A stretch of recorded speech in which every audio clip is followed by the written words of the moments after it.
Hello दोस्तों, तो आप लोगों का एक बार फिर से स्वागत है हमारे चैनल में। हम आशा करते हैं आप लोग स्वस्थ होंगे, मस्त होंगे और पढ़ाई लिखाई में व्यस्त होंगे और आप लोगों की पढ़ाई लिखाई भी जबरदस्त चल रही होगी। तो हमारा चैप्टर चल रहा था धातु तथा अधातु। इसी चैप्टर के हम क्वेश्चन कर रहे थे। पिछली वीडियो में हमने 15 क्वेश्चन किया था, ठीक है। आज की वीडियो में हम बहुत सारा क्वेश्चन देखने वाले हैं। इसमें से आपको कुछ होमवर्क भी मिलेंगे, ठीक है। तो चलिए शुरू करते हैं बिना किसी देरी के। हम अपने क्वेश्चन की सीरीज 15 फिर 30 फिर ऐसे ऐसे आपका क्वेश्चन ज्यादा होता जाएगा जैसे जैसे आपके एग्जाम नजदीक आते जाएंगे, ठीक है। तो चलिए शुरू करते हैं। हमारा चैप्टर है धातु तथा अधातु, ठीक है। हम इसी चैप्टर को देख रहे हैं तो यही चैप्टर हमारा रहेगा। चलिए बिना किसी देरी के हम शुरू करते हैं अपना चैप्टर भैया, ठीक है। पहला क्वेश्चन सबसे पहले आपके आंखों के सामने, चलिए आंसर दीजिएगा। पूछ रहा है कि कौन सी धातुएं सामान्यतः कैसी होती हैं। धातुएं सामान्यतः कैसी होती हैं। धातुओं का गुण तुमसे पूछ रहा है, कौन सा धातुओं का गुण होगा आप हमें बता दीजिए, यही आपसे पूछ रहा है। कह रहा है कि धातुएं क्या भंगुर होती हैं क्या। बिल्कुल नहीं, धातुएं भंगुर नहीं होती हैं। हमने पढ़ा है कि धातुएं कैसी होती है भैया, आघातवर्धनीय होती हैं। विद्युत की चालक होती हैं, जी हाँ विद्युत की चालक होती हैं। उष्मा की अचालक नहीं, उष्मा की चालक होती हैं। अम्लीय ऐसा कुछ होता नहीं है। तो हमारा आंसर बी एकदम राइट हो जाएगा। Option B will be the right answer. आप बिना किसी देरी के बी को सही कर देंगे, ठीक है। चलिए हम बढ़ते हैं अपने अगले क्वेश्चन पे। अगला क्वेश्चन हमारा है क्या, थोड़ा जल्दी जल्दी करेंगे, ठीक है, टाइम बहुत लग जाता है। करेक्ट, निम्न में से कौन सी अधातु है। निम्न में कौन अधातु है आपको पहचानना है भैया, कौन सा अधातु है। तो एक बात बताओ, लोहा लोहा लोहा का सूत्र होता है Fe, जिसे हम फेरम कहते हैं। तांबा तांबा को हम क्या कहते हैं, क्यूप्रम कहते हैं, Cu। और यहाँ पर क्या है, गंधक गंधक को पता है क्या कहते हैं, गंधक को कहते हैं सल्फर। याद रखिएगा, गंधक को ही कहते हैं सल्फर। हमेशा याद रखिएगा भैया, गंधक को ही हम क्या कहते हैं, सल्फर कहते हैं, ठीक है। गंधक को क्या कहते हैं, सल्फर। और जस्ता को आप क्या कहते हैं, जिंक। तो बता दीजिए कौन सा आंसर सही हो जाएगा, आप जल्दी से टिक कर दीजिए। लोहा लोहा को हम कहते हैं आयरन यानी फेरम। तांबा को कहते हैं कापर क्यूप्रम। गंधक को कहते हैं सल्फर और जस्ता को कहते हैं जिंक। तुमसे पूछ क्या रहा है, तुमसे पूछ रहा है कि हमको बता दो कि कौन सा अधातु है। तो लोहा तो आपका एक धातु है, बिल्कुल गलत ऑप्शन है ये। तांबा तांबा यानी कापर भी आपका धातु है। जिंक भी आपका धातु होता है। तो आपका आंसर बी सी क्या हो जाएगा, राइट भैया। जो आपका सल्फर होता है, सल्फर क्या होता है, अधातु होता है, ठीक है। सल्फर क्या होता है, अधातु। चलिए हम बढ़ते हैं अपने अगले क्वेश्चन पे। आप लोग कमेंट करके बताते रहिएगा आपका कितना सही हुआ कितना नहीं। आप कमेंट कर दीजिएगा, पहले आप कमेंट कीजिए वीडियो को रोक के, फिर अपना आंसर मिलाइए सही है कि नहीं। कौन सी धातु द्रव अवस्था में पाई जाती है। अरे बच्चा कितनी बार बताएं, ये तो 100 बार से ज्यादा क्वेश्चन हो गया है, पढ़ाते समय भी, क्लास में भी और यहाँ भी। भैया हमने बहुत बार आपको बताया है कि ये क्वेश्चन रट लीजिए, कौन सी धातु द्रव अवस्था में पाई जाती है। तो आप क्या कह देंगे, लोहा तो पाई नहीं जाती, एल्युमिनियम होता नहीं है, सोडियम होता नहीं। सबको आंसर रटा है, पारा बिल भी राइट आंसर हो जाएगा इसका, ठीक है। जो आपका हाइड्रागायरम होता है, याद रखिएगा याद रखिएगा, भूल मत जाइएगा भूल मत जाइएगा। इस पारा को ही हम क्या कहते हैं भैया, इसका दूसरा नाम बताइए। इसको हम कहते हैं हाइड्रागायरम। क्या कहते हैं भैया, हाइड्रागायरम कहते हैं, ठीक है। इसको प्रदर्शित किससे करते हैं, Hg से। किससे प्रदर्शित करते हैं, Hg से। आप लोग इसको याद रखिएगा, बस इतना याद रखिए कि इसको हम प्रदर्शित किससे करते हैं, Hg से। और इसी का नाम भैया, इसी को हम मरकरी भी कहते हैं। क्या कहते हैं, मरकरी भी कहते हैं। याद रखिएगा, कोई भी नाम दे, मरकरी दे, Hg दे, पारा दे, आप समझ जाइएगा कि किसकी बात कर रहा है, ठीक है। ये आपका ऐसी धातु है जो द्रव अवस्था में पाई जाती है। चलिए हम अब बढ़ते हैं अपने अगले क्वेश्चन पे। अगला क्वेश्चन हमारा क्या रहा है कि कौन सी धातु वायु के संपर्क में चमक खो देती है। मतलब कौन सबसे ज्यादा क्रियाशील का मतलब क्रियाशील है, समझ लीजिए इस प्रकार से। पूछ रहा है तुमसे कौन अपना ज्यादा मतलब क्रिया करेगा और चमक खो देता है। तो बताइए चमक कौन खोता है, जल्दी बताना। कि आप देखते हैं या सोना जो होता है वो जल्दी चमक खो देता है। आप बताइए, सोना का हार अगर आप पहन के हवा में चले गए तो क्या वो काला हो जाता है तुरंत, बिल्कुल नहीं। वो ज्यादा क्रिया नहीं करता क्योंकि बहुत कम क्रियाशील है। तो सोना तो आपका होगा नहीं, ठीक है। चांदी चांदी में भी चांदी की चमक कम होती है जरूर, लेकिन वहां पर काली परत चढ़ जाती है और ये भी इतना जल्दी नहीं होता, इसके लिए भी समय चाहिए। आप देखेंगे कि एल्युमिनियम का तार आपके खंभों पे लगा होता है, जैसा लगा होता है सेम वो ऐसा होता है, उसकी चमक में कोई परिवर्तन नहीं आता है। तो आपका आंसर क्या हो जाएगा, तांबा। कॉपर जो होता है भैया ये बहुत जल्दी ही इस पे आप देखेंगे तो परत चढ़ जाती है, जिससे इसका रंग बहुत कमजोर हो जाता है वायु के संपर्क में। ठीक है, वायु में रहने से इसका चमक क्या हो जाता है, कमजोर हो जाता है। चलिए हम बढ़ते अपने अगले क्वेश्चन पे। अगला क्वेश्चन हमारा कौन सा है, अगला क्वेश्चन है कि कौन सा अधातु, देखो आ गया आ गया आ गया, इसी को कह रहे थे कि याद रखिएगा। इस क्वेश्चन में क्या पूछा है, अधातु द्रव अवस्था में है, जबकि इसके पहले वाला जो हमने किया था वो क्या था, धातु। जब धातु पूछे तो पारा, और जब अधातु पूछे तो बताइए कौन सा ऑप्शन, नाइट्रोजन होगा क्या, बिल्कुल नहीं, नाइट्रोजन तो होगा नहीं, नाइट्रोजन आपका होगा नहीं भैया, नाइट्रोजन होगा नहीं, हाइड्रोजन, अरे यार क्या हो रहा है, हाइड्रोजन तो होगा नहीं, नाइट्रोजन होगा नहीं, आपका ऑक्सीजन होगा नहीं, तो ब्रोमीन का हो जाएगा सही आंसर। ब्रोमीन आपकी ऐसी धातु है जो किस अवस्था में पाई जाती है, द्रव अवस्था में पाई जाती है। ठीक है, याद रखिएगा, भूल मत जाइएगा, पेपर नजदीक आ रहा है, चीजें याद रखनी है। धातु को पानी में डालने पर हाइड्रोजन गैस कौन सी धातु नहीं बनाती है, कौन सी धातु नहीं बनाएगी, जरा बताइए भैया। इसमें से सबसे कम क्रियाशील तुमसे पूछने चाह रहा है, तुमसे कुल मिला जुला के ये पूछना चाह रहा है कि कौन कम क्रियाशील होगा। देखो कह रहा है कि हाइड्रोजन गैस नहीं निकालेगी, देखो लास्ट तक पूरा क्वेश्चन पढ़ना, क्या लिखा है, नहीं पूछ रहा है। अब आप जल्दी से पढ़ेंगे तो कहेंगे निकालने के लिए पूछ रहा, कौन निकालेगी, लेकिन यहाँ पर याद रखिएगा कि नहीं निकालेगी, आपका ये पूछ रहा है। तो बताइए भैया कि कौन सी धातु, आप देखते हैं कि जो क्रियाशील होगी निकाल देगी। सबसे कम क्रियाशील इसमें तुम्हें बताना, सबसे कम क्रियाशील कौन होगा, जो कम क्रियाशील होगा वही हाइड्रोजन गैस नहीं निकालेगी। भैया आपका सोडियम क्रियाशील होता है, ये फट से निकाल देता है, पानी में डालेंगे। पोटेशियम भी आपका सेम काम करता है, ये भी क्रियाशील होता है। कैल्शियम भी आपका क्रियाशील होता है बहुत ज्यादा। यहाँ जो लोहा होता है ये जल से हाइड्रोजन गैस नहीं निकाल पाता, क्योंकि ये कम क्रियाशील होता है इन तीनों की तुलना में। ठीक है, चलिए हम बढ़ते हैं अपने अगले क्वेश्चन पे। अगला क्वेश्चन हमारा करा है कि धातुओं का अपचायक स्वभाव किस कारण होता है। जरा याद रखिएगा बच्चा कि कौन सा गुण पूछ रहा है, अपचायक। कौन सा गुण पूछ रहा है भैया, अपचायक। अब इस अपचायक का मतलब क्या होता है, आप हमें बताइए, अपचायक का मतलब क्या होता है, अपचायक हम किसे कहते हैं, जरा बताइए, अपचायक हम कहते किसे हैं। थोड़ा कलर वलर चेंज करें ना, मजा नहीं आ रहा है वही कलर बार बार। ठीक है, चलिए अब थोड़ा हम इस कलर से लिखते हैं, स्काई कलर से। चलिए क्या कह रहा है कि अपचायक। अब बताइए आप हमको कि अपचायक का मतलब क्या होता है, जरा बताओ अपचायक का मतलब क्या होता है। तो अपचायक हम उसे कहते हैं जिसका ऑक्सीकरण होता है। क्या होता है भैया, जिसका ऑक्सीकरण होता है। एक मिनट रुकिएगा, इस पे थोड़ा स्क्रीन पे यार लिखा नहीं जाता सही से। ठीक है, तो आप लोग थोड़ा राइटिंग वाइटिंग मैनेज कर लीजिएगा।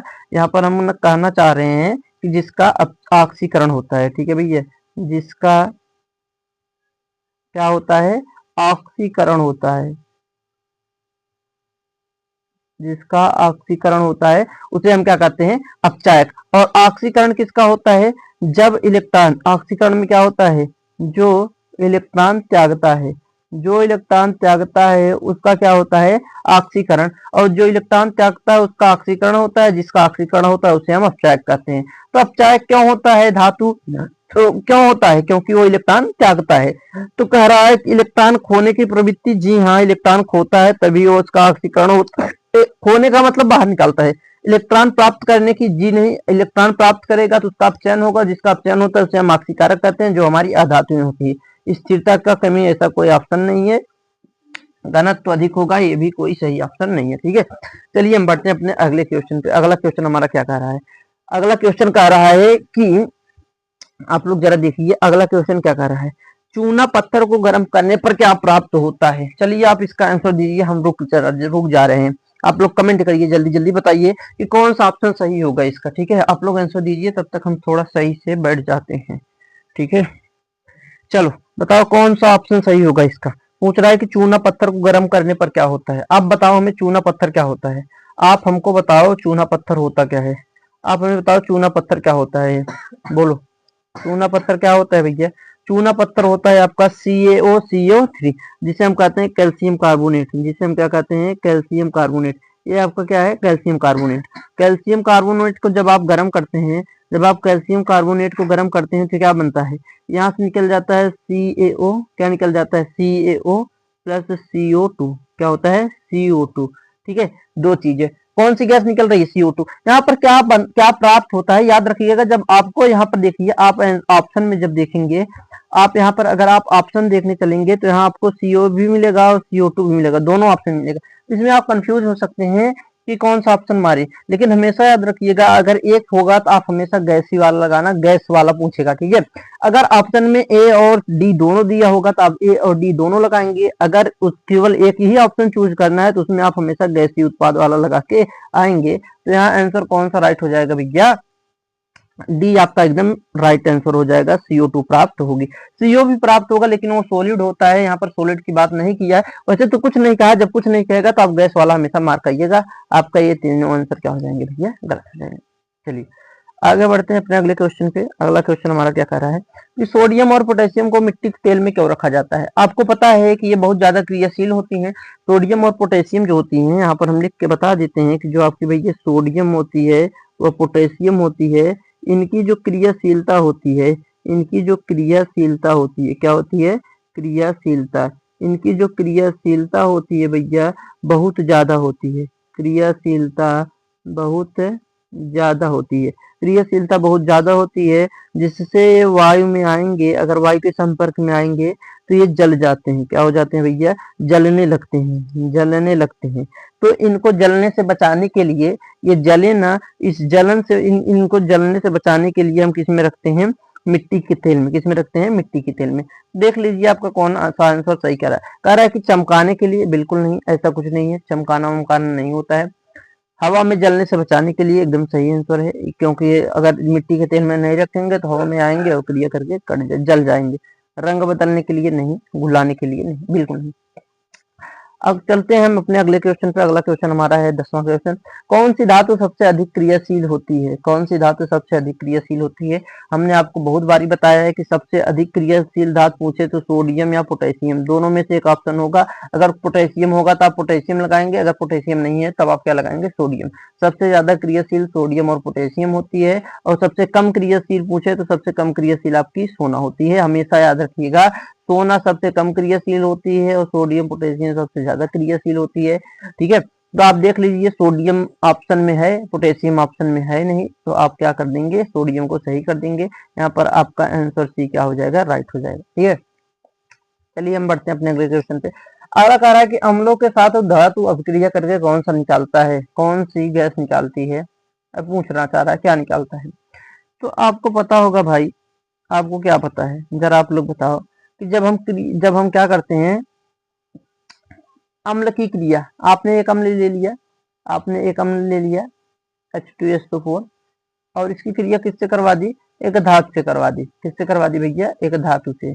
एक धातु से हमने करवा दी। चलो एक धातु हमने ले लिया जिंक, ठीक है। हमने क्या ले लिया? जिंक। एक मिनट, जिंक को थोड़ा सही लिख देते हैं। हमने क्या लिख दिया? जिंक लगा दिया, ठीक है। चलिए अगर हम इसकी क्रिया करवाते हैं तो क्या बनता है? हम देखते हैं कि यहाँ जिंक ज्यादा क्रियाशील होता है, तो इस हाइड्रोजन को इसके स्थान से हटा देता है, तो हाइड्रोजन तो हमारा बाहर हो जाएगा। कौन सी गैस निकल जाएगी? हाइड्रोजन गैस बाहर निकल जाएगी। और क्या बन जाएगा? जिंक अब सल्फेट के साथ जुड़ जाएगा। जिंक अब किसके साथ जुड़ जाएगा? सल्फेट के साथ जुड़ जाएगा।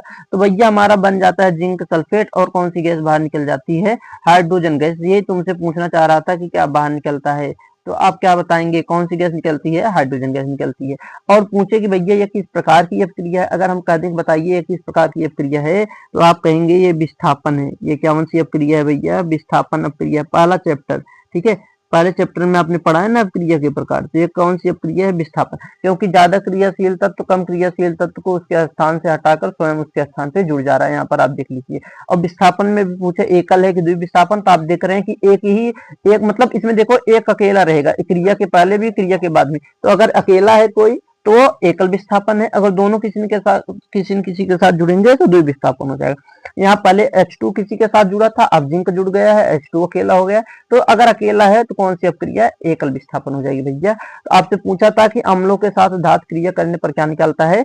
हाइड्रोजन गैस निकलता है। ऑक्सीजन नहीं होगा, क्लोरीन होगा नहीं, और नाइट्रोजन होगा नहीं, ठीक है। चलिए हम बढ़ते हैं अपने अगले क्वेश्चन पे। अगला क्वेश्चन हमारा क्या कह रहा है? अगला क्वेश्चन कह रहा है कि कौन सी धातु अम्ल से अभिक्रिया नहीं करती है।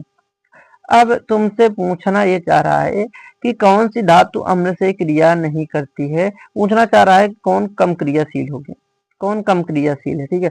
कौन कम क्रियाशील है, सबसे कम। ठीक है, तो आप हमें बताइए कौन क्रिया नहीं करता है। अच्छा एक बात बताना, ऐसे क्वेश्चन हमने आपको क्लास में भी बहुत सारे करवाए हैं कि नहीं, और हमने अम्ल वाला 3-4 कर लिया। आप लोगों को होमवर्क भी देना है, हमने कहा है ना। तो आप एक काम करिए, इसको होमवर्क ले लीजिए, इसको क्या करिए भैया, होमवर्क ले लीजिए। हम यहाँ पर लिख देते हैं, ये आपका होमवर्क है। आप लोग इसको ट्राई करके कमेंट में बताइएगा कि कौन सा ऑप्शन सही होगा। ठीक है, तो ये आपका क्या है, होमवर्क है। ये क्या है, आपका होमवर्क है, ये आपका होमवर्क है। ठीक है, चलिए हम बढ़ते हैं अपने अगले क्वेश्चन पे। अगला क्वेश्चन हमारा, जल्दी जल्दी करिए और बताइए। हाँ चलो, आप लोगों को होमवर्क मिलेगा, आप लोगों को होमवर्क मिलेगा। ठीक है, बताइए इसका ऑप्शन कौन सा सही होगा। कह रहा है कि कौन सी धातु ऑक्सीजन के साथ अपक्रिया करके एम्फोटेरिक, लो आ गया शब्द, इसीलिए कहते हैं एक शब्द के कई मतलब होते हैं, आपको याद ही रखना है भैया। एम्फोटेरिक ऑक्साइड, एम्फोटेरिक ऑक्साइड का मतलब है, कहने का मतलब है, साफ साफ नहीं कह रहा है, आपसे थोड़ा घुमा के कह रहा है, तो आप घुमा के इसको आंसर भी दे दीजिए। एम्फोटेरिक का मतलब होता है उभयधर्मी। क्या होता है, उभयधर्मी। आप याद रखिएगा, इंग्लिश में लिखा है एम्फोटेरिक। तो उभयधर्मी, अब उभयधर्मी उभयधर्मी ऑक्साइड कौन सी होती है, हमने आपको बताया है कौन कौन सी ऑक्साइड उभयधर्मी होती है। जेडन, zinc oxide, PBO, HGO, HGO होती है। ठीक है, आपका बीईओ, एचबीईओ, ये भी आपका भैया बीईओ, और एल्युमिनियम, Al2O3, एल्युमिनियम ऑक्साइड। ठीक है, ये सब कैसी है, ये सब कैसी ऑक्साइड है, ये सब कैसी ऑक्साइड है भैया, ये सब आपको जितने दिख रहे हैं, अरे यार क्या हो रहा है, ये सब जो आपको दिख रही हैं, ये सब आपको, ये सब उभयधर्मी ऑक्साइड है। कौन सी ऑक्साइड है भैया, उभयधर्मी ऑक्साइड है। इन चारों में से कोई भी ऑप्शन रहे तो आप हमेशा बिना हिचक के लगा सकते हैं उभयधर्मी ऑक्साइड कौन सी होती है। तो भैया सोडियम की ऑक्साइड उभयधर्मी नहीं होती है, मतलब सोडियम ऑक्सीजन से क्रिया करेगा, सोडियम ऑक्साइड बनाएगा। सोडियम अगर ऑक्सीजन से क्रिया करेगा, आप बताइए हमें, सोडियम अगर ऑक्सीजन से क्रिया करेगा, ये क्वेश्चन में क्या कह रहा है, क्वेश्चन में कह रहा है कि कौन सी धातु ऑक्सीजन से क्रिया करके एम्फोटेरिक ऑक्साइड बनाएगा। तो सोडियम अगर क्रिया करके बनाता है तो क्या बनाता है, सोडियम ऑक्साइड बनाता है। और ये सोडियम ऑक्साइड धातु की ऑक्साइड है, क्योंकि सोडियम एक धातु है, और धातु ऑक्साइड कैसी होती है भैया, क्षारी होती है। कैसी होती है, क्षारी। ये तो क्षारी हो गई। एम्फोटेरिक का मतलब उभयधर्मी, जो अम्ल और क्षार दोनों की तरह व्यवहार करे। कह रहा है कि कापर आपका क्रिया करता है, क्या बनाता है, कापर ऑक्साइड बनाता है। और क्यूप्रिक और देखो क्यूप्रस और क्यूप्रिक दो प्रकार के होते हैं, तो यहाँ पर हम सीयू को लेकर चल रहे हैं। तो ये भी आपका धातु ऑक्साइड है, और धातु ऑक्साइड कैसा होता है भैया, क्षारी होता है, ये भी क्षारी हो जाएगा। जो आपका सोना लोहा होता है, यानी जिसे हम आयरन कहते हैं, ये भी आपका बनाता है Fe2O3 ferric oxide. Ferric oxide भी धातु का ऑक्साइड है, तो ये भी कैसा होगा, आपका क्षारी होगा, ये भी क्षारी होगा। तो बच क्या गया आपका जिंक। और जिंक क्या करता है, जिंक ऑक्सीजन से क्रिया करके जिंक ऑक्साइड बनाता है। और हमें पता है कि जिंक ऑक्साइड हो, चाहे पीबीएक्स मतलब लेड ऑक्साइड हो, बेरिलियम ऑक्साइड हो, या एल्युमिनियम ऑक्साइड हो, ये सब आपके कैसे होते हैं भैया, उभयधर्मी ऑक्साइड होते हैं। और ये आपसे क्वेश्चन में पूछा था। क्वेश्चन आप लोग कर रहे हैं मैम, कमेंट में बताइएगा कि कितने क्वेश्चन आपके सही हो रहे हैं। अगर जहां नहीं सही हो रहे हैं वहां क्वेश्चन, वहां मतलब आपको नोट्स पढ़ने की जरूरत है, रिवीजन की जरूरत है। ठीक है, चलिए बढ़ते हैं अगले क्वेश्चन। अरे यार, जो अभी क्वेश्चन करा है जस्ट वही क्वेश्चन आ गया है, थोड़ा सा घुमा के देखो, यहाँ पर पूछ रहा है, कह रहा है कि कौन अम्ल और क्षार दोनों के साथ क्रिया करेगा। अभी हमने बताया कि जो अम्लीय जो धातु ऑक्साइड होता है वो क्षारी होता है, और क्षार सिर्फ अम्ल से क्रिया करता है। और जो अधातु ऑक्साइड होता है वो अम्लीय होता है, केवल क्षार से क्रिया करता है। लेकिन उभयधर्मी ऑक्साइड अम्ल और क्षार दोनों के साथ क्रिया करते हैं। तो आपको बेसिकली इसमें से पहचानना है कौन उभयधर्मी ऑक्साइड है, जो दोनों से क्रिया करता है। ऐसा ऑक्साइड जो दोनों से क्रिया करता है, अम्ल और क्षार दोनों से क्रिया करता है भैया, उसे हम कौन सा ऑक्साइड कहते हैं, उसे हम कहते हैं उभयधर्मी ऑक्साइड। उसे हम कौन सा ऑक्साइड कहते हैं, उभयधर्मी ऑक्साइड कहते हैं। तो मतलब ये आपसे पूछना चाह रहा है कि उभयधर्मी ऑक्साइड कौन होगा, वही आपसे पूछना चाह रहा है। ठीक है, तो आप बता दीजिए, ये आपसे पूछना चाह रहा है बेसिकली कि उभयधर्मी ऑक्साइड कौन है। उभयधर्मी ऑक्साइड, देख रहे हो क्वेश्चन कैसे घुमा के पूछ रहा है, एक ही क्वेश्चन को कितनी बारी घुमा घुमा के पूछ रहा है। उभयधर्मी ऑक्साइड तुमसे पूछ रहा है, तो जस्ट अभी हमने पढ़ के आया कि उभयधर्मी ऑक्साइड कौन कौन से होते हैं, जरा बताइएगा उभयधर्मी ऑक्साइड कौन कौन से होते हैं, बताओ जल्दी जल्दी जल्दी जल्दी कमेंट करो, बताओ कि उभयधर्मी ऑक्साइड कौन कौन होता है। उभयधर्मी ऑक्साइड में हमने कौन कौन से ऑक्साइड पढ़े हैं, तो उभयधर्मी ऑक्साइड में भैया हमने क्या पढ़ा है, जिंक ऑक्साइड, क्या पढ़ा है, जिंक ऑक्साइड और लेड ऑक्साइड, जिंक ऑक्साइड और लेड ऑक्साइड और एल्युमिनियम ऑक्साइड और Al2 रहेगा यहाँ पर, ठीक है, Al2O3, aluminium oxide, beryllium oxide और बहुत सारे होते हैं, लेकिन आपको जो आपके सिलेबस में उतना हमने बता दिया है, ठीक है। तो इसमें से आप देख लीजिए जो ऑप्शन आपका राइट होगा उसको करेक्ट कर दीजिए। जिंक ऑक्साइड बिल्कुल सही ऑप्शन है, क्योंकि ये दोनों से क्रिया करता है अम्ल और क्षार, और ये सब ऑप्शन गलत है। चलिए हम बढ़ते हैं अपने अगले क्वेश्चन पे। अगला क्वेश्चन हमारा कर रहा है कि कौन सी धातु अभ्रक के साथ परिष्कृत की जाती है। ये तो रटने वाला है, ये तो रटने वाला क्वेश्चन है। मिश्र धातु से आप इसको कर लेंगे, होमवर्क दे दें, इसको कर लेंगे, होमवर्क दे दें, बताइए होमवर्क दे दें कि बता दें। यहाँ पर आपका हो जाता है तांबा, ऑप्शन सही हो जाता है। कापर को अभ्रक के साथ परिष्कृत किया जाता है, याद रखिएगा, क्वेश्चन याद रखने वाला है, ठीक है। अगला पूछ रहा है कि कौन सी धातु वायु में अत्यधिक क्रियाशील होती है। ये ऑप्शन आपको यहाँ पर दिख रहा होगा, ठीक है, यहाँ पर आपको ऑप्शन भी दिख रहा होगा, लेकिन आप कोशिश करिएगा कि नकल मत मारिएगा भैया, नकल मत मारिएगा यार, अब तो देख लिए होंगे। चलिए अब तो बता दीजिए आंसर, आप कमेंट कर दीजिए कि हाँ ये ऑप्शन सही होगा। चलिए बताइए कौन सा ऑप्शन सही होगा। कौन सी धातु वायु में अत्यधिक क्रियाशील होती है, कितनी बार बताएं, कितनी बार बताएं, कितनी बार बताएं, जल्दी आप क्रिया अभी अभी बता के आए कि कौन ज्यादा क्रियाशील होती है धातु, वही आपसे पूछ रहा है। हमने कहा कि सोडियम और पोटेशियम सबसे ज्यादा क्रियाशील धातु होती है, यानी आंसर आपका जो आंसर क्या है, आंसर आपका ए हो जाएगा राइट, ठीक है। यहाँ पर सोडियम और पोटेशियम क्या हो जाएंगे भैया, आपका राइट आंसर हो जाएंगे। तो आपका सोडियम और पोटेशियम राइट आंसर हो जाएगा, बाकी ये सब होंगे नहीं, ये सब होंगे नहीं, तो ये सब हम कट मार देते हैं, ये सब गलत होते हैं। क्रियाशील ये भी होते हैं, जिनमें से सबसे कम क्रियाशील आपका सोना हो जाता है, ठीक है, और सबसे ज्यादा क्रियाशील सोडियम, पोटेशियम, कैल्शियम, इन दोनों में से कोई भी ऑप्शन रहे आप लगा सकते हैं। चलिए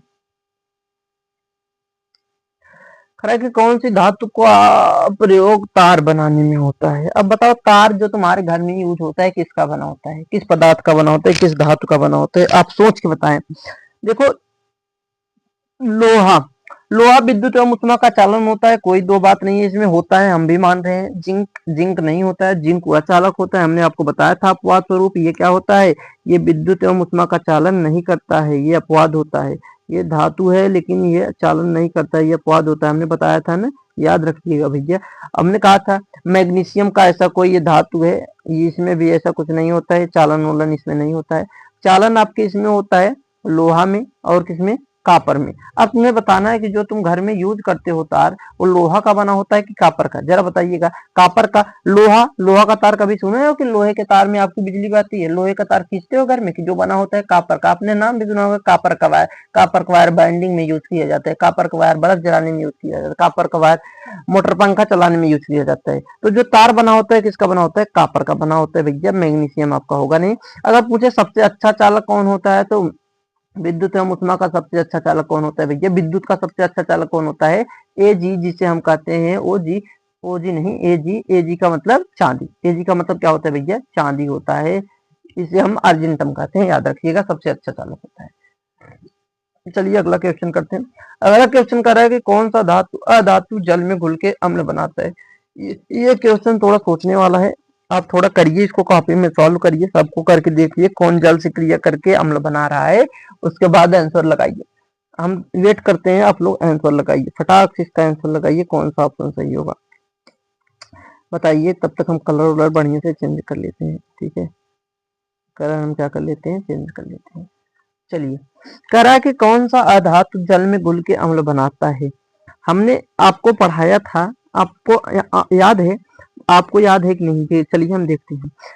हमने जब आपको पढ़ाया था, ये यहाँ पर हम क्रिया करके ही दिखा देते हैं, आप लोग देखिए। यहाँ पर कह रहा है कि कौन सा अधातु, और यहाँ पर अधातु ऑक्साइड होना चाहिए था, ठीक है, क्वेश्चन थोड़ा सा मिस्टेक है, यहाँ पर अधातु ऑक्साइड होना चाहिए था, लेकिन फिर भी चलो ठीक है। अधातु कह रहा है तो अधातु का मतलब हम समझ लेते हैं। अधातु में हमने अगर CO2 की क्रिया जल से करवा दी, किसकी क्रिया भैया, CO2 की। अब देखिएगा इस किसकी क्रिया हम करवा रहे हैं, CO2, CO2, ठीक है, CO2 की क्रिया करवा रहे हैं, CO2 की क्रिया हम जल से करवा रहे हैं, किसके साथ, जल के साथ करवा रहे हैं। तो आप देखेंगे कि जब इसकी क्रिया हो जाएगी तो क्रिया के बाद क्या बन जाता है, क्रिया के बाद आप देखेंगे कि आपके यहाँ से H कितनी बारी है, 2 बार, तो H2 CO, देखो यहाँ पर O दो बारी, O दो बारी यहाँ पर है, एक बारी यहाँ पर है, तो 2 1 3 बारी H2CO3। क्या आपको ये समझ में आ रहा है कि ये कौन सा अम्ल है? हमने पढ़ा था कि नहीं, जरा बताइएगा। जब हमने अम्ल और क्षार पढ़ा था तो वहां पर हमने आपको बताया था कि नहीं ये कौन सा अम्ल है? H2CO3 कौन सा अम्ल होता है? आप लोग बताइए, कमेंट करके जल्दी से बताइए कौन सा अम्ल होता है, इसका नाम क्या होता है? प्रबल होता है कि दुर्बल होता है? आप कमेंट करके बताइए हमें कि ये प्रबल अम्ल है कि दुर्बल अम्ल है और इसका नाम क्या होता है। तो हमने देखा था कि इसका नाम क्या होता था भैया, कार्बोनिक अम्ल। क्या होता था? कार्बोनिक अम्ल। हमने बताया था कि ये आपका कार्बनिक अम्ल भी होता है। कार्बोनिक एसिड, कार्बोनिक एसिड कैसा होता है भैया? ये वीक एसिड होता है, यानी दुर्बल अम्ल होता है। क्या होता है? वीक एसिड होता है, दुर्बल अम्ल होता है, याद रखिएगा। यहाँ पर CO2 आपका ऐसा है जो जल से क्रिया करके अम्ल बनाता है। ठीक है, ये सब ऑप्शन नहीं होंगे, फालतू के ऑप्शन है। चलिए हम बढ़ जाते हैं आगे के क्वेश्चन पे। अगला क्वेश्चन हमारा कह रहा है कि कौन सी धातु जंग लगने से प्रभावित होती है? सबसे ज्यादा प्रभावित हमारा लोहा होता है, तो लोहा हमारा ऑप्शन राइट हो जाएगा। बाकी सब ये सब यार बिना देखे करने वाले क्वेश्चन है, ठीक है, बिना ऑप्शन के ही आप बता सकते हैं, इसलिए इनमें हम टाइम नहीं लगाएंगे। जो हमारा टाइम बिना टाइम को जा रहा है उसको हम बिना टाइम को कर लेंगे। कह रहा है कि Fe2O3 प्लस Al की क्रिया अगर आप कराएंगे, मतलब फेरिक ऑक्साइड क्रिया एल्युमिनियम से कराएंगे तो क्या हो जाएगा? एल्युमिनियम ज्यादा क्रियाशील होता है, Fe को यहाँ से हटाएगा और Fe बाहर हो जाएगा, O2O3 L2O3 बन जाएगा। L2O3 बना है और यहाँ पूछ रहा है कि क्या निकलेगा। तो भैया Fe ये देखो, यहाँ पर हम आपको क्रिया करके दिखाते हैं यार, ऐसे नहीं समझ में आ रहा होगा तो आप लोग ऐसे समझिए कि यहाँ पर बेसिकली ये कह रहा है कि क्या कह रहा है, देखो कह रहा है कि आप Fe2 ले लीजिए, Fe2O3 जिसे हम फेरिक ऑक्साइड भी कहते हैं। उसके बाद इसकी क्रिया हमें किसके साथ करवानी है? एल्युमिनियम के साथ। किसके साथ करवानी है भैया? एल्युमिनियम के साथ करवानी है। तो एल्युमिनियम के साथ हमने अब क्रिया करवा दी है। थोड़ा अच्छा लिखते हैं यार, लिखा नहीं जाता है इससे, ठीक है। एल्युमिनियम से हमने करवा दी। एल्युमिनियम से करवाने के बाद हम क्या देखते हैं? हम देखते हैं कि यहाँ पर जो आपका एल्युमिनियम होता है ये इससे ज्यादा क्रियाशील होता है Fe से, तो ये Fe को यहाँ से हटा देता है। Fe को हटा दिया तो आपका Fe क्या हो जाता है? बाहर निकल जाता है। Fe भैया दो बार, ये दो बार Fe बाहर निकल गया और यहाँ से बन क्या जाता है? Al2O3। हम बैलेंस करके लिख रहे हैं तो यहाँ पर क्या बन जाता है? Al2O3। तो यही पूछ रहा था कब क्रिया के बाद Al2 बनेगा और यहाँ पर प्लस के बाद और क्या बनता है? तो और जो बनता है वो क्या बनता है भैया? वो आपका आयरन होता है जो निकल जाता है। तो यहाँ पर कौन सा निकल जाता है? आयरन आपका निकल जाता है। बी आंसर राइट हो जाएगा, बाकी ये सब गलत हो जाएंगे। ये ऑप्शन क्या हो जाएंगे? बाकी गलत हो जाएंगे, ठीक है। चलिए आगे बढ़ते हैं। आगे कह रहा है कि ZnH2SO4 क्रिया से क्या बनेगा? अरे यार अभी जस्ट बता के आए। ये क्वेश्चन आप देखिए, यहाँ पर हमने आपको बता रखा है। यहाँ पर आप देखिए, हमने जब क्रिया यहाँ पर देखिए, हमने किसकी क्रिया, Zn की क्रिया किसके साथ करवाई थी? Zn की क्रिया हमने करवाई थी H2SO4 से। यही सवाल आपसे, यहाँ पर क्या बना था? जिंक सल्फेट बना था और H2 गैस बनी थी। तो यही क्वेश्चन आपसे पूछ रहा है। यहाँ पर क्या पूछ रहा है कि आप जिंक की क्रिया आप H2SO4 से कराएंगे। जब हम जिंक की क्रिया भैया किससे करवाते हैं? H2SO4 से। जब हम जिंक की क्रिया H2SO4 से करवाते हैं तो हम देखते हैं कि जो हमारा जिंक होता है ज्यादा क्रियाशील होता है, इसीलिए हाइड्रोजन को उसके स्थान से हटा देता है और उसके स्थान पे स्वयं जुड़ जाता है। तो उसके स्थान पे ये स्वयं जुड़ के क्या बना लेगा? जिंक सल्फेट बना लेगा और H2 गैस आपकी बाहर हो जाती है, ठीक है। ये आपका ये तो क्या बन जाएगा? जिंक सल्फेट और H2 गैस बाहर निकल जाएगी, यानी ऑप्शन फर्स्ट आपका क्या हो जाएगा? ऑप्शन फर्स्ट क्या हो जाएगा? Right answer. एक मिनट आप लोग रुकिएगा भैया, यहाँ पर कुछ गलती हुई है, ठीक है यार, मिनट। हाँ यहाँ पर आ गया अपना, ठीक है। तो आपका ये पहला ऑप्शन क्या हो जाएगा? राइट आंसर हो जाएगा भैया, और ये सब ऑप्शन गलत हो जाएंगे। ये सब ऑप्शन क्या है आपके? गलत हैं, तो हम गलत को गलत कर देते हैं, बाकी जो सही है उसको सही कर देते हैं। ये सब ऑप्शन आपके गलत है, ठीक है। चलिए हम बढ़ते हैं अपने अगले क्वेश्चन पे। अगले वाला क्वेश्चन क्या कर रहा है कि जब हाइड्रोजन क्लोराइड अम्ल धातु से क्रिया करेगी तो क्या निकलता है? निकलता है, यानी ये पूछ रहा है कि क्या निकलता है। यहाँ पर ऑप्शन थोड़ा कटा है, आप लोग याद रखिएगा, निकलता है पूछ रहा है। तो कौन सी गैस निकलती है? Hydrogen chloride. देखिए आप क्या क्या कह रहा है, हाइड्रोजन क्लोराइड है और अम्ल धातु पर क्रिया करता है। कोई भी धातु ले लीजिए, मान लीजिए हमने ले लिया, हमने क्या ले लिया? जिंक ले लिया। क्या ले लिया भैया? जिंक। तो यहाँ से क्या करेंगे? इसको दो बार ले लेंगे बैलेंस के लिए। इसको HCl को कितनी बार ले लेंगे? दो बारी। तो हम देखते हैं कि यहाँ पर क्या हो जाता है, इसको हम दो बार कर देते हैं, ठीक है। HCl को कितनी बारी कर देते हैं? दो बारी। ये 2 बारी हो गया। बस देखते हैं कि जिंक हमारा ज्यादा क्रियाशील होता है, फिर से वही काम हो जाएगा, जिंक हाइड्रोजन को हटा देगा। तो H कितनी बारी है यहाँ पर देखिए 2 बारी है ना, तो यहाँ से H2 बाहर हो जाएगी 2 बारी, ठीक है, और बन क्या जाएगा आपका जिंक क्लोराइड। जिंक क्लोराइड आपका बन जाएगा, हाइड्रोजन गैस बाहर निकल जाएगी। तो कौन सी गैस बाहर निकलती है, हाइड्रोजन, हाइड्रोजन गैस बाहर निकलती है, ये आपका सही आंसर हो जाएगा। बाकी अब सबके आपके क्या हो जाएंगे गलत ऑप्शन, ये सब गलत ऑप्शन है, ठीक है। चलिए ठीक है, थोड़ा बोला नहीं जा रहा है यार, आवाज नहीं निकल रही है, पता नहीं क्यों गला बैठा है, ठीक है, आप लोग मैनेज कीजिएगा, आवाज जा रही होगी, इतना भी स्लो नहीं बोल रहे हैं। चलिए सबसे कम क्रियाशील धातु, कितनी बार बताया, कितनी बार बताया, हमने बता दिया कि जो सोया है वो खोया है, जो सोया है वो खोया है, वो क्रिया व्रिया नहीं करता है, बस सोने का काम करता है। जो सोना है वो हमारा सोया रहता है, क्रिया नहीं करता है। सबसे कम क्रियाशील कौन होता है, सोना। याद रखिएगा, जो सोना होता है वो सोया रहता है, सोया रहता है क्रिया नहीं करता है, यानी सबसे कम क्रियाशील होता है। याद रखने की ट्रिक है, आप याद रख सकते हैं इससे, ठीक है। हाइड्रोजन गैस किस सबक्रिया से प्राप्त की जा सकती है, हाइड्रोजन गैस कब निकलती है, अभी यही क्वेश्चन 5 बार करा दिए हैं कि हाइड्रोजन गैस कब निकलती है, जब अम्ल हो, जब क्या हो भैया, अम्ल हो, एक अम्ल हो, एक अम्ल हो और एक धातु हो। जब अम्ल की क्रिया हम धातु से करवाते हैं तो क्या बनता है, अम्ल। जब अम्ल की क्रिया हम धातु से करवाते हैं तो क्या निकलती है, हाइड्रोजन गैस तब निकलती है। देख लो कहाँ अम्ल की क्रिया धातु से करवाई जा रही, जहां कराई जा रही वहीं निकल जाएगी।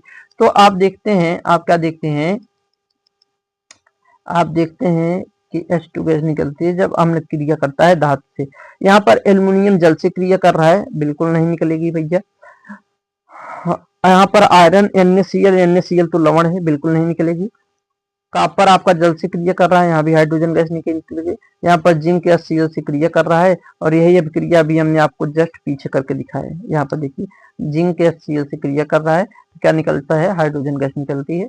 यहाँ पर आप देख लीजिए, यही क्वेश्चन पूछा था, तो हमने कह दिया कि जिंक आपका या Cl से क्रिया करेगा तो यहीं से हाइड्रोजन गैस निकलेगी, बाकी सब आंसर गलत हो जाएंगे। चलिए 25 क्वेश्चन हमने कर लिया है, अब आपको कुछ होमवर्क भी देना है, ठीक है। आप लोग होमवर्क करिएगा, कमेंट में आंसर टाइप करिएगा, हम मिला लेंगे किसका किसका सही है, कितना किसका गलत है, ठीक है। क्वेश्चन जरूर करिएगा। करा कि कौन सी धातु अम्ल से क्रिया करके हाइड्रोजन गैस निकालेगी, ये अभी हमने जस्ट बता दिया है। आप हमेशा याद रखिएगा कि कौन सी गैस निकालेगी, ये आपका होमवर्क है, ये आपका क्या है भैया, होमवर्क है, ये आपका होमवर्क है। जो आपका होमवर्क है उसको हम दे देते हैं, यहाँ पर होमवर्क लिख देते हैं, ठीक है, यहाँ पर हम होमवर्क लिख देते हैं, आपका ये क्या है, होमवर्क है। चलिए हम अगले क्वेश्चन पे चलते हैं। करा है कि कौन सी धातु अम्ल से क्रिया करके हाइड्रोजन गैस बनाती है, ये भी बता दी है। जो हाइड्रोजन को ऊपर स्थित होगी वही बनाएगी, बाकी कोई नहीं बनाएगा, ठीक है। चलिए होमवर्क हो गया। कौन सा यौगिक धातु और अधातु दोनों का गुण दिखाता है, अभी करवा दिए, ये धातु और अधातु दोनों का गुण पूछ रहा है। देखिए यहाँ पर ये पूछ क्या रहा है, हम आपको बताते हैं। ये पूछना ये चाह रहा है कि कौन सा धातु और अधातु दोनों का गुण दिखाता है। धातु और अधातु का दोनों का गुण दिखाने का मतलब क्या है भैया, इसका कहने का मतलब ये है कि आपसे पूछना चाह रहा है कि आप हमें बता दो कौन सा उभयधर्मी ऑक्साइड है, कौन सा क्या है, उभयधर्मी ऑक्साइड है। ये आपसे यही पूछना चाह रहा है कि कौन सा उभयधर्मी ऑक्साइड है, कौन सा ठीक हो जा रहा है, ये आपसे पूछना चाह रहा है कि कौन सा उभयधर्मी ऑक्साइड है। अभी जस्ट हमने पीछे बता के आया है, आप लोग करिएगा और कमेंट में आंसर टाइप कर दीजिएगा, ये आपसे पूछ रहा है। तो ये भी आपका क्या है भैया, होमवर्क है, ये भी आपका होमवर्क है, ठीक है। चलिए आगे बढ़ते हैं। आगे कह रहा है कि मिश्र धातुओं के प्रयोग से क्या लाभ होता है। हाँ इसको थोड़ा हम एक्सप्लेन कर देंगे आप लोगों के लिए, ठीक है। आप याद रखिएगा कि जब हम मिश्र धातु बनाते हैं तो आखिर उससे हमें फायदा क्या होता है। पहला फायदा ये होता है कि उसमें हम जंग लगने से बचा सकते हैं, वो नष्ट नहीं होगी आप जब मिश्र धातु बना देते हैं, क्योंकि क्रियाशीलता कम हो जाती है। दूसरा क्या होता है कि आपने एक चीज सुना होगा कि जब आप गहने की दुकान पर जाते हैं तो उसने कहता है, जो सुनार होता है वो कहता है कि हम आपको 24 कैरेट का एकदम शुद्ध सोना देंगे, कितने का, 24 कैरेट का। लेकिन आप याद रखिएगा कि 24 कैरेट का कहेगा, 24 कैरेट का हम ये जो हार है या फिर ये जो अंगूठी है कितने का है, 24 कैरेट का है। लेकिन अगर आपने पढ़ा लिखा है तो आपको पता होना चाहिए कि जो 24 कैरेट सोना होता है, जो 24 कैरेट सोना होता है, जो एकदम शुद्ध माना जाता है भैया, ये इतना नरम होता है, ये नरम इतना होता है कि इसके आभूषण बना ही नहीं सकते, ठीक है। अंगूठी पहनोगे तो अंगूठी नीचे अपने आप सरक के गिर जाएगी, इतना नरम होता है, ठीक है। तो ये बहुत नरम होता है 24 कैरेट का सोना। तो 24 कैरेट के सोने से हम कोई भी आभूषण बना ही नहीं सकते हैं। इसको 24 कैरेट को थोड़ा सा हार्ड बनाने के लिए यानी कठोर बनाने के लिए इसमें क्या बनाया जाता है, इसमें 2% 2 भाग इसका क्या मिलाया जाता है, तांबा, जिसे हम कहते हैं कापर। या तो इसमें कापर मिला देंगे या कोई अन्य धातु जैसे चांदी हो गई, कुछ भी मिला के इसको क्या किया जाता है, अशुद्ध किया जाता है। जब आप इसमें कापर मिला देते हैं ना भैया, जब आप तांबा मिला जाता है इसमें, तो ये सोना जो बनता है इसके बाद ये हो जाता है 22 कैरेट का, कितने का, और इसे ही शुद्ध सोना माना जाता है। इस सोने से आप आभूषण बना सकते हैं, जबकि इससे नहीं बना सकते। आपका अगर नरम कहे 24 कैरेट से, 24 कैरेट बहुत नरम होता है, 24 कैरेट से आप कोई भी आभूषण नहीं बना सकते हैं। उसको थोड़ा कठोर बनाने के लिए उसमें हम कापर डालते हैं। कापर डालने का मतलब उसका, अब भाई कापर मिला दिए तो 2 धातु मिश्र कर दिए तो मिश्र धातु बन गया। अब मिश्र धातु कैसा हो जाता है, कठोर। तो यहाँ से आपका ये भी क्वेश्चन आपका क्लियर हो जाता है। और इसमें आपके क्वेश्चन में ये क्या पूछा था कि मिश्र धातु से क्या लाभ होता है, तो धातु आपकी कठोर बन जाती है, ठीक है, क्रियाशीलता बढ़ जाती है, बिल्कुल नहीं, क्रियाशीलता और घट जाती है, बल्कि धातु पिघलने लगती है। ऐसा कुछ नहीं है, कोई नहीं तो कोई नहीं, ऐसा कुछ भी नहीं है। ये आपका बी आंसर राइट हो जाएगा, ठीक है। चलिए, जब 22 कैरेट का ये बनता है तो ये कैसा हो जाता है, कठोर हो जाता है, याद रखिएगा। आगे क्वेश्चन पूछ रहा है कि पीतल किसका मिश्र धातु। यहाँ से क्वेश्चन आपके मिश्र धातु के शुरू हो जाते हैं, मिश्र धातु वाला क्वेश्चन। अब यार इसको तो कर लोगे, इसको तो कर लोगे कि इसको भी नहीं कर पाओगे, इसको कर लेना, ठीक है। पीतल किसका किसका मिश्रण है, हमें पता है कापर और जिंक का जो होता है मिश्रण पीतल होता है। आप इसको कर लीजिएगा, इसको हम दे देते हैं आपको होमवर्क। अब जो भी क्वेश्चन है अब आप होमवर्क कर लीजिएगा, ठीक है, क्योंकि यार अब मुझसे बोला नहीं जा रहा है। तो ये आपका अब होमवर्क हो जाएगा।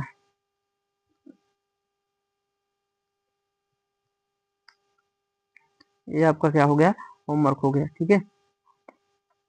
चलिए हम अपना अगला क्वेश्चन भी देख लेते हैं। अगला क्वेश्चन भी देख लेते हैं। अगला क्वेश्चन क्या है, चलिए अगला क्वेश्चन हमारा क्या है कि कांसा किसका मिश्रण है। ये भी आपका मिश्र धातु से, इसका भी होमवर्क है, आप लोग होमवर्क कर लीजिएगा। अगला क्वेश्चन क्या है, संक्षारण से कौन सी धातु की विशेषता घटती है। देखो इसमें चमक भी घटती है, भार भी घटता है, कठोरता भी घटता है, चालकता भी घट ही जाती है, समझ लीजिए घट ही जाती है, चारों चीजें घटती हैं। लेकिन एक आंसर सबसे सही आंसर होगा, जो आंसर सबसे सही होगा उसी को आप लगा के आएंगे। दिमाग लगाइएगा, सोचने वाला क्वेश्चन है, फिर हम बताएंगे आपको, कमेंट करिएगा, फिर आपको सही आंसर मिल जाएगा, ठीक है। कह रहा है कि लोहा किस स्थिति में जंग खाता है। आप बता सकते हैं कि लोहा को जंग खाने के लिए वायु और नमी चाहिए, यानी जल और हवा दोनों चाहिए। आंसर आपका हो जाएगा, जो भी हो जाएगा लगा लीजिएगा। एल्युमिनियम की एल्युमिनियम की सतह पर पतली परत बन जाती है। ये पतली परत किस रंग की होती है, अगर पूछ ले कोई कि ये पतली परत किस रंग की होती है, तो ये जो पतली परत होती है भैया, ये जो पतली परत होती है ये काली रंग की होती है। कैसी होती है, काली परत चढ़ जाती है। ये जो काली परत होती है, ये जो काली परत होती है, ये एल्युमिनियम ऑक्साइड होती है। ये आपकी जो काली परत होती है भैया, काली परत क्या होती है, एल्यूमिनियम ऑक्साइड होती है, एल्यूमिनियम ऑक्साइड होती है। तो एल्युमिनियम ऑक्साइड आपकी क्या होती है, काली परत। आपको इसमें से एल्युमिनियम ऑक्साइड का सूत्र पहचान के लगाना है, जो भी ऑप्शन होगा आप लगा दीजिएगा सही आंसर, ठीक है। ये भी आपका क्या है, होमवर्क है, ये भी आपका क्या है भैया, होमवर्क है। चलिए अपना लास्ट क्वेश्चन हम देखते हैं। लास्ट क्वेश्चन आपका क्या है, लास्ट क्वेश्चन कह रहा है कि जरा आप हमको बता दीजिए, क्या बता दीजिए, क्या बताने के लिए कह रहा है, आप बताइएगा। आपसे ये पूछ रहा है कि धातु का कौन सा ऑक्साइड एम्फोटेरिक, देखो फिर से एम्फोटेरिक आ गया। और एम्फोटेरिक का मतलब हमने आपको कई बार बता दिया, कई दफा भी बता चुका है, कि अभी आज की क्लास में ही बताया कि एम्फोटेरिक का मतलब क्या होता है भैया। एम्फोटेरिक का मतलब उभयधर्मी होता है। इसमें से आपको उभयधर्मी पूछ रहा है, कौन सा ऑक्साइड उभयधर्मी होगा, हमने आंसर दिया है पीछे वाले क्वेश्चन में, आप लोग कर लीजिएगा। और आप लोग इतना करने के बाद भाई अब कमेंट में जरूर बताइएगा आप इसको क्या करेंगे। 1 मिनट हम आपको बता देते हैं क्या क्या करना है ना, आप लोगों को सब चीज बताना पड़ता है। आप लोग वीडियो पूरा देखेंगे, वीडियो पूरा देखने के बाद, वीडियो पूरा देखने के बाद आप वीडियो को क्या करेंगे, लाइक करेंगे, लाइक करेंगे, ठीक है। ये थोड़ा क्या हो रहा है यार, अभी लास्ट में पूरा गड़बड़ कैसे हो गया, हैंग कर रही है मोबाइल, देख रहे हैं चल ही नहीं रही। लाइक कीजिएगा, उसके बाद एक कमेंट कीजिएगा, क्या करेंगे, कमेंट करेंगे और वीडियो को शेयर करेंगे। ये आप लोगों का काम है, ये तीनों होमवर्क भी करने हैं। ये भी आपके समझ लीजिए एक प्रकार के होमवर्क ही हैं, ये भी आपको करना ही है। इसके बाद हम आपको देंगे सोने की सलाह, क्योंकि टाइम हो गया आपके सोने का, आप खा पी लिए होंगे, खाना वाना हो गया होगा, ठीक है। क्योंकि रात के कितने बज रहे हैं आपको हम दिखा दें, तो आप देखना चाहेंगे रात के 9:22 हो रहे हैं, 9:30 बज गए हैं, ठीक है। तो आप लोग सो जाइए, लेकिन हाँ ध्यान दीजिएगा कि आपको क्वेश्चन प्रैक्टिस रोज की रोज मिलेगी।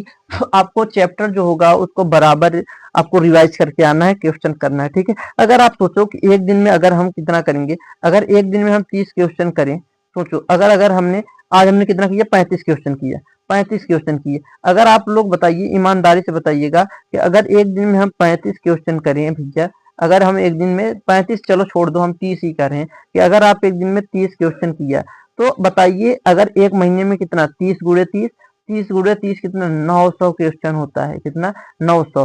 भैया अगर आप एक सब्जेक्ट में 900 क्वेश्चन करते हैं, तो हम गारंटी देते हैं कि आपका जो बोर्ड होगा इससे बाहर नहीं आएगा, 900 क्वेश्चन से बाहर पेपर नहीं आएगा। जो बोर्ड का पेपर होगा आपका यहीं से बनेगा, ठीक है।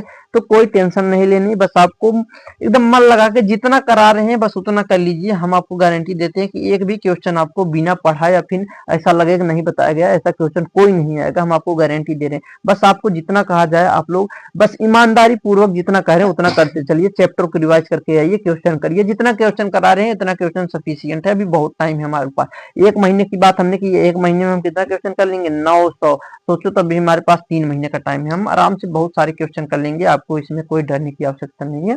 इसी के साथ हम आप लोगों को धन्यवाद भी कर देते हैं, आप लोग आए वीडियो को देखे, इसके लिए आपका बहुत बहुत धन्यवाद भैया। वीडियो को लाइक कर दीजिएगा, शेयर कर दीजिएगा। देख रहे हैं मोबाइल कैसे हैंग कर रही है, मोबाइल बिल्कुल भी अब कर रही है, हम भी नहीं चलेंगे, इसको भी सोने का आदत हो गया है। चलिए आप लोग भी सो जाइए, हम भी सो जाते हैं। अब सोएंगे क्या यार, अभी तो हमें काम करना है, रात को काम, काम का मतलब पढ़ना है यार, ठीक है, हमें भी तो पढ़ना होता है तुम्हें पढ़ाने के बाद। तो अब तुम्हारा हो गया, ये देखिए स्माइली स्माइली बन गया है। जाइए आप लोग, आप सो जाइए। Thank you, bye bye, take care.